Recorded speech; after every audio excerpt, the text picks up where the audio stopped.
ইরানের বিরুদ্ধে আবারও বড় হামলার হুমকি দিয়েছিলেন ডোনাল্ড ট্রাম্প। বলেছিলেন এই সপ্তাহেই শুরু হতে পারে নতুন সামরিক অভিযান, কিন্তু কয়েক ঘন্টা না যেতেই বদলে ফেলেন সিদ্ধান্ত। জানালেন আপাতত হামলা স্থগিত রাখা হচ্ছে, কারণ চলছে গুরুত্বপূর্ণ আলোচনা। এরপরই উঠেছে প্রশ্ন, আসলে কি চান ট্রাম্প, যুদ্ধ নাকি চুক্তি? হোয়াইট হাউসের এই দোদুল্যমান অবস্থান এখন শুধু মধ্যপ্রাচ্য নয়, পুরো বিশ্বকেই করছে বিভ্রান্ত। একদিকে ট্রাম্প বলছেন ইরানের সময় দ্রুত ফুরিয়ে আসছে, অন্যদিকে আবার বলছেন যদি বোমা ছাড়াই সমাধান হয় তাহলে তিনি খুশি হবেন।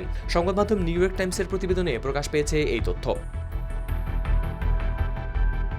সোমবার সাংবাদিকদের সামনে ট্রাম্প জানান মঙ্গলবার বড় ধরনের হামলার প্রস্তুতি ছিল, কিন্তু কাতার, সৌদি আরব ও সংযুক্ত আরব আমিরাতের নেতারা সময় চাওয়ায় তিনি আপাতত থেমে গেছেন। ওই দেশগুলোর বিশ্বাস আলোচনার মাধ্যমেই সমাধান বের করা সম্ভব, কিন্তু বাস্তবতা হলো প্রায় 3 মাস ধরে চলা যুদ্ধ এখনও হয়নি শেষ। গেল ফেব্রুয়ারিতে ইসরায়েলকে সঙ্গে নিয়ে ইরানে হামলা শুরুর সময় ট্রাম্প বলেছিলেন 4 থেকে 5 সপ্তাহের মধ্যেই সব শেষ হয়ে যাবে। অথচ সময় যত যাচ্ছে ততই জটিল হচ্ছে যুদ্ধ। কখনো তিনি যুদ্ধ শেষের ইঙ্গিত দেন, আবার কখনো বলেন কাজ এখনো বাকি। আর এই অসঙ্গতির পেছনে বড় কারণ হয়ে দাঁড়িয়েছে ইরানের প্রতিরোধ। মার্কিন সামরিক কর্মকর্তারাই এখন স্বীকার করছেন ইরান তাদের প্রত্যাশার চেয়েও শক্ত প্রতিপক্ষ হিসেবে দাঁড়িয়েছে।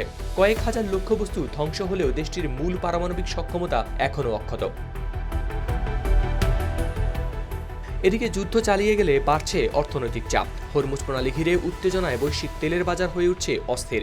অন্যদিকে মার্কিন জনগণের বড় অংশ অবস্থান নিয়েছে এই যুদ্ধের বিরুদ্ধে। জরিপ বলছে বেশিরভাগ ভোটার মনে করছেন ইরানের সঙ্গে যুদ্ধে জড়ানো ছিল ভুল সিদ্ধান্ত। তারপরও ট্রাম্প প্রকাশ্য দেখাচ্ছেন কঠোর অবস্থান। সামাজিক যোগাযোগ মাধ্যমে ট্রাম্প লিখেন গ্রহণযোগ্য চুক্তি না হলে পূর্ণমাত্রার বড় হামলা চালানো হবে। কিন্তু একই সঙ্গে মার্কিন কর্মকর্তাদের কেউ কেউ মনে করছেন এসব বক্তব্য আসলে চাপ তৈরির কৌশলও হতে পারে, কারণ অতীতেও হয়েছে এমনটা। গেল ফেব্রুয়ারিতেই যখন যুক্তরাষ্ট্র ইরান নতুন দফা আলোচনার প্রস্তুতি নিচ্ছিল, ঠিক তখনই হঠাৎ হামলা শুরু হয়েছিল। এরই মধ্যে মার্কিন সামরিক কর্মকর্তারা আরও একটি গুরুত্বপূর্ণ বিষয় তুলে ধরেছেন। তাদের মতে ইরান এখন আগের চেয়ে বেশি প্রস্তুত। রাশিয়ার সহায়তায় তারা মার্কিন যুদ্ধবিমানের গতিবিধিও অনেকটা বুঝে ফেলেছে।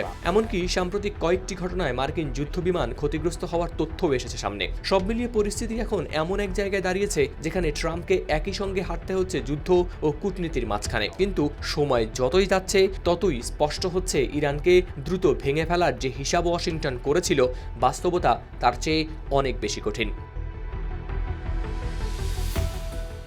হাওলাদার শামীম, RTV।